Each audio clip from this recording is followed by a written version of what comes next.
25 years ago, 25 வருஷத்துக்கு முன்னாடி அப்படின்னு சொல்லிட்டு நான் மேஜர் சுந்தரராஜ வாய்ஸ்ல பேச வச்சுருவேன். நீங்க என்ன பண்ணுங்க, வடிவல் வாய்ஸ்ல ஆரம்பிச்சிட்டான் அப்படின்னு தூங்க போயிருக்கீங்க. சரியா? தூங்க விடலாமா? காலையில விடலாம். சின்ன உரை கிடையாது, உரையாடல். நம்ம கூட ஒரு கருத்து முறை உரையிட்ட உரத்தை தான் பேசுறது, உரையாடல் நமக்குள்ள பேசுறது. சரி, சின்ன ஒரு கேள்வி பதில் மாதிரி கேட்போம். நம்ம பள்ளிக்கு உடம்புக்கு வரோம், அடுத்தது படிச்சுட்டு கல்லூரிக்கு போறோம், மேல் படிக்கலாம் படிக்கிறோம். எதற்காக பள்ளிக்கூடத்துக்கு போறோம், எதுக்காக படிக்கிறோம்? யாராவது சொல்றீங்களா? வேலை கிடைக்கும். அப்புறம் முன்னேற, வாழ்க்கையில் ஜெயிக்கிறதுக்கு. Very good. அப்புறம் தேசத்தை ஒழுக்கத்துக்காக, அறிவு வளர்ச்சிக்காக. சரி, எல்லாமே தான் முக்கியம், எல்லாம் முக்கியம்.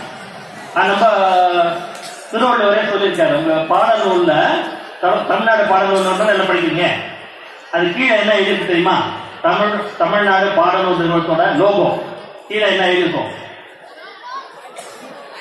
கீழே என்ன எழுதிருக்கும்? அது ஒரு முத்திரை இருக்கும்ல, கீழே எழுதிருக்கும். வாய்மையை வந்து தமிழ்நாடு பாடநூல் நிறுவனம். புத்தகத்தில் ஏற்போ கற்க கசடர கற்போய் கற்றப்பின் நிற்காது. எல்லாரும் தெரிஞ்ச திருக்குறள் தான் இல்லையா? திருக்குறளை வந்து மனப்பாட செய்யலாம் மட்டும் படிக்காதீங்க. சரியா? திருக்குறள் வந்து நம்ம வாழ்வோட நெறி. திருக்குறள் சொல்லப்படாத கருத்துக்கள் எதுவுமே இல்லை. திருக்குறள்ல வாழ்வு நெறி இருக்கு, ஒழுக்கம் இருக்கு, அன்பு பத்தி இருக்கு, மருத்துவம் பற்றி இருக்கு, அறிவியல் பத்தி இருக்கு, ஆன்மீகம் பத்தி இருக்கு. எல்லாத்த பத்தியும் திருக்குறள் இருக்கு. திருக்குறளை தயவு செய்து மனப்பாட செயலாக படிக்காதீர்கள், உங்கள் வாழ்வியல் நெறியாக படிங்க. சரியா? சார், கற்க கசடர அப்படின்னு அர்த்தம் என்ன? யார சொல்லுங்க. இதெல்லாம் படிச்சிருக்கீங்களா? கற்க கசடர யார சொல்லலாம்? யாருக்கு தெரியலையா? தமிழ் மாணவர்கள் கற்க கசடர்னு அர்த்தம் என்ன? கசடு என்றால் என்ன அர்த்தம்?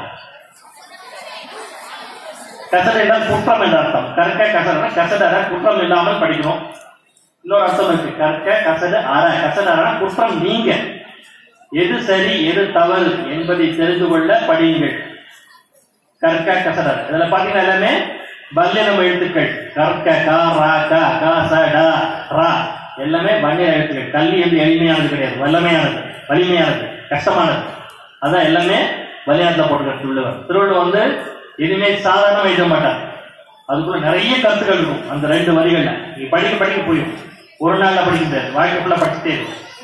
கற்க கசட, கசடு அற, குற்றம் இல்லாமல் இருக்க படிக்க வேண்டும். எது சரி எது தவறு என்று தெரிந்து கொள்ள. அவ்வளவு கஷ்டமான எது சரி எது தவறு தெரியுது.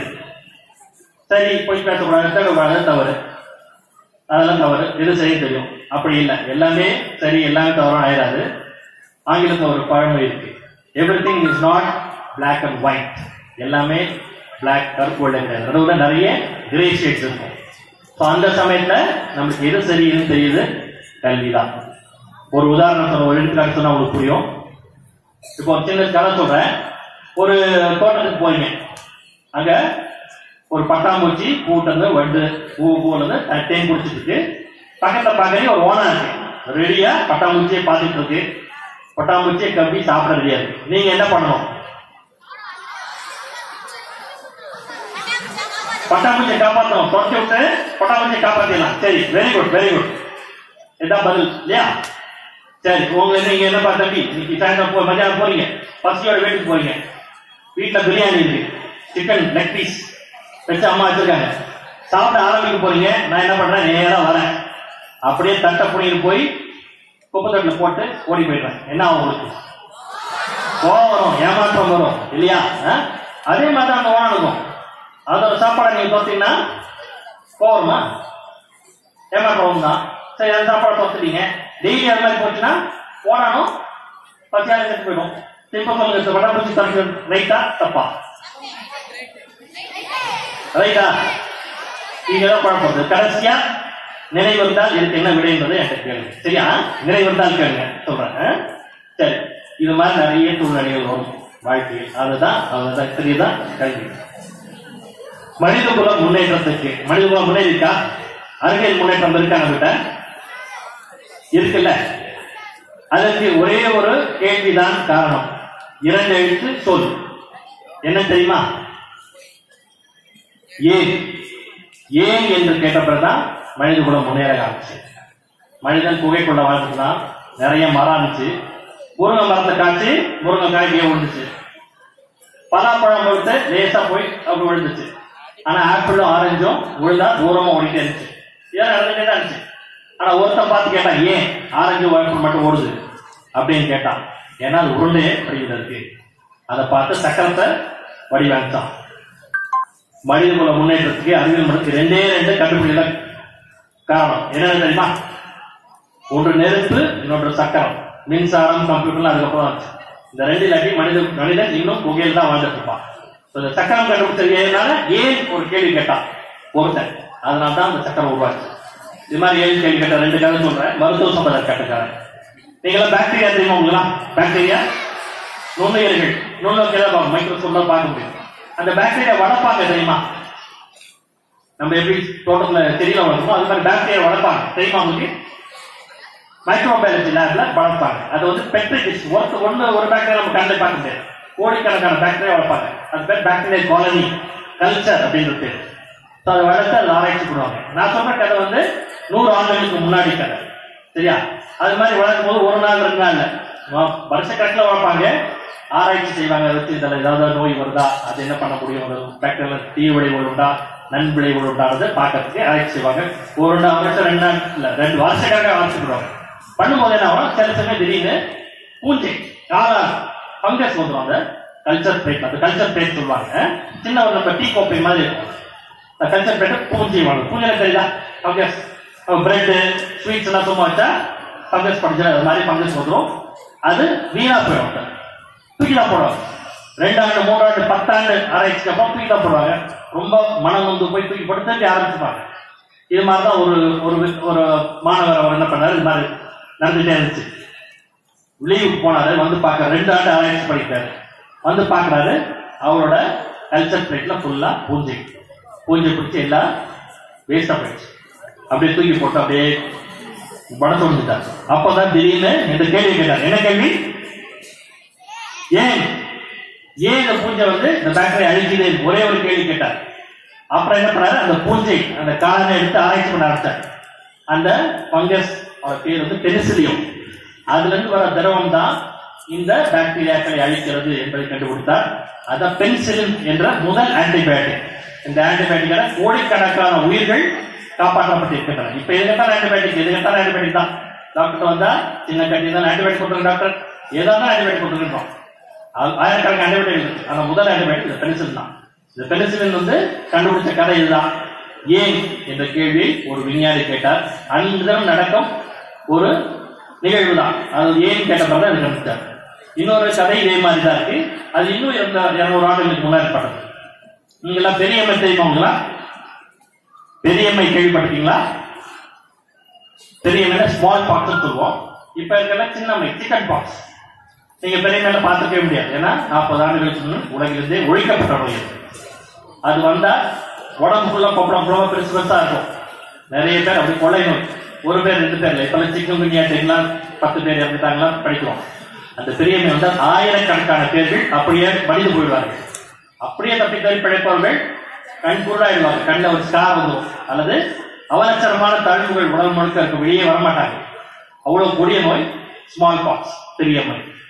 இந்த பெரியம்மை நோயில ரொம்ப நாள் நிறைய பேர் பாதிக்கப்பட்டாங்க. இதை சொல்றது 300 ஆண்டு போறாங்க.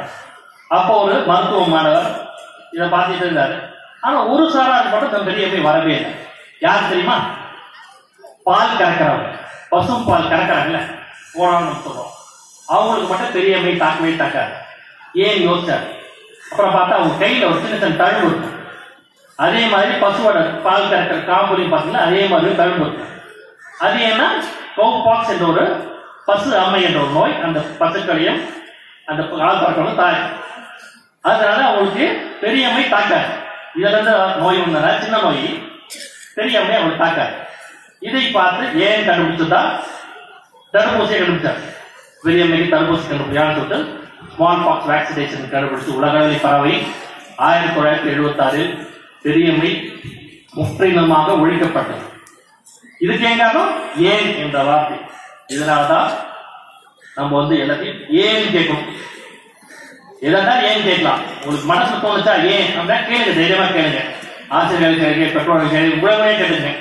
இங்க ஆசிரியர் மக்களுக்கு பெருமக்களுக்கு ஒரு சகோதரர் ஒரு வேண்டுகோள். அறிவுரை சொல்ற அளவுக்கு எனக்கு தகுதி கிடையாது. யாராவது மாணவர்கள் கிட்ட ஏன் கேட்டா உங்களுக்கு தெரிஞ்ச சொல்ல போறீங்க, தெரியலன்னா தெரிந்து கொண்டு சொல்கிறேன் என்று சொல்லுங்க. அல்லது நீ தெரிஞ்சு சொல்ல நான் தெரிஞ்சுக்கிறேன் சொல்லுங்க. ஆனா தெரிஞ்சு என்ன ஏன் தெரிஞ்சு என்ன கேள்வி போறேன் அப்படின்னு மட்டும் தயவு செஞ்சு கேட்காதீங்க.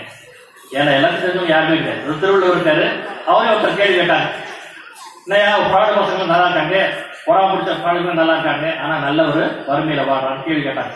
அவி நெஞ்சத்தான் ஆக்கவும் செவ்வியான் கேடும் ஏன் அப்படின்னு கேட்டாங்க.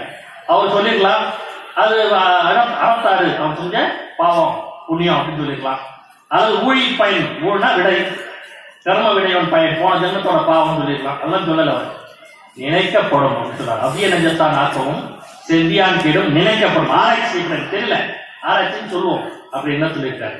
அதனால தெரியாத இந்த வார்த்தை இது போன அவமான கௌரவப்படுத்தவே கிடையாது. இது ஆசிரியருக்கு உடனே பசங்க பாத மாஸ்டர் ஏன் கேட்கல மாஸ்டர் மிஸ் மடக்கிட்டேன்.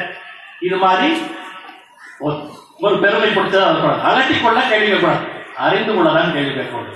ரொம்ப ரொம்ப தெரிஞ்ச மாதிரி அறிக்கை வச்சுக்கோங்க, அது அறியாமை. அதுவும் திருவள்ளுவர் வச்சுக்கார். வெண்மை எனப்படுவது யாதெனில் ஒன்மை உடைய யாம் எனும் செருக்கு. இதெல்லாம் நீங்க பல முதல்ல வராது. நிறைய தூக்கம் இருக்கிற பல பக்கம் தெரிஞ்சுட்டோம். ஒரு 100 குரல் தான் வரும். வெண்மைனா வெள்ளை இல்லை, வெண்மைனா அறியாமல் இருக்கும். யார் தனத்தானே பெரிய அறிவாளி நினைச்சுக்கணும் அவன் தான் பெரிய முட்டாள். இதுதான் திருவள்ளுவர் சொல்லியிருக்காரு. பெற்றுக்கொள்ளக்கூடிய சூழ்நிலை வாய்ப்பு இந்த தலைமுறை யாருக்குமே எளிதாக இருந்ததில்லை. அந்த காலத்துல ஒரு புக் வாங்கினா கேட்பா பண்ணியிருக்காங்க ஒரு புக்குன்னு சொல்லுவாங்க. நாங்க இருக்காதுங்க நேரா சென்னை மருத்துவமனைக்கு போனோம், அந்த லைப்ரரியில இருக்காது. ஸ்டான்லிங் போவேன், அங்கேயே இருக்காது. பிரிட்டிஷ் கவுன்சில் போவேன், அங்கேயே இருக்காது. தனிமலா லைப்ரரி போவேன், அங்கதான் கிடைக்கும். 2 வருஷம் 2 நாள் இதே போயிடும். இப்ப நீங்க என்ன பண்ணலாம், நான் சொன்ன சொற்கொள்ள இருக்கா இல்லையா ஒரே நிமிஷம் செல்போன்ல போட்டு வெண்மை அப்படின்னு போட்டா வெண்மை எனப்படுவது போட்டாலும் வந்துட போகுது. நான் சொன்னது கரெக்டா இல்லை கூட நீங்க கண்டுபிடிச்சலாம். அவ்வளோ சுலபமா இருக்கு. ஆனா அந்த செல்போன் இன்டர்நெட் என்ன பண்றோம் இன்னைக்கு பொழுதுபோக்கு சாதனை மட்டும் தான் யூஸ் பண்றோம். வீடியோ கேம்ஸ் விளையாடுறோம், அல்லாட்டி இன்ஸ்டாகிராம். தலைப்படம் 1 லட்சம் டீஷர்ட், தலைப்படம் டீஷர்ட் 1 லட்சம் இட்டாச்சுதான். தளபதி படத்தை 2 லட்சம் ஆக்கிட்டான். இதை தான் பசங்க பண்ணிட்டு இருக்காங்க. அறிவை வளர்த்துக்கொள்ளும் பண்ணுவதில்லை. ரொம்ப வருத்தமாக உள்ளது. அறிவை வளர்த்துக்குள்ள நீங்க இணையத்தை உபயோகப்படுத்துகிறேன். பொழுதுபோக்கு வேண்டாம்னு சொல்ல, பொழுதுபோக்கும் வேண்டும், அறிவு வளர்த்துக்கொள்ள இணையத்தை உபயோகிக்கும். அதுக்காக நிறைய படிக்க வேண்டும், நிறைய படிக்கலாம். எல்லாம் சும்மா ஒன்றும் ரொம்ப கஷ்டப்பட்டு படிக்க வேண்டாம், எல்லாம் கதைகளாக படிக்கும். இப்போ சின்ன வரலாற்று இருக்காரு. 1526 இப்போதான் பாணிப்பட்டு போர், பாபருக்கும் இப்ராஹிமோடு நடந்து 2 வரி படிப்பீங்க.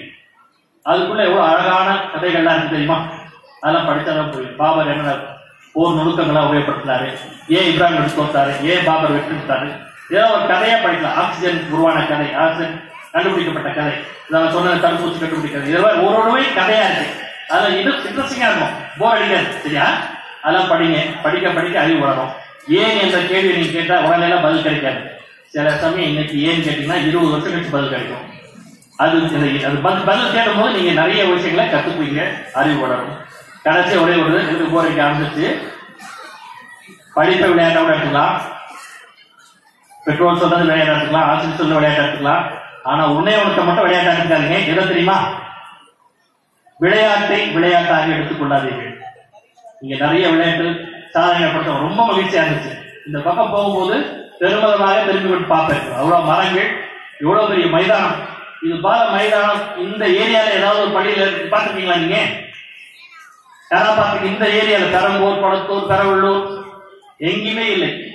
சென்னையிலேயே தேடி கண்டுபிடிச்சு ஒரு 2-3 ஸ்கூல் சொல்லலாம். இவ்வளவு பெரிய மைதானம். இது உங்களுக்கு பெரிய அரிய பொக்கிஷம் இந்த காட்சி. நல்லா விளையாடுங்க, நிறைய விளையாடுங்க, நிறைய சாதனைகள் படைத்திருக்காங்க மாணவர்கள். ரொம்ப மகிழ்ச்சியா இருக்கு. நீங்களும் எல்லாமே சாதனை படைக்கணும்.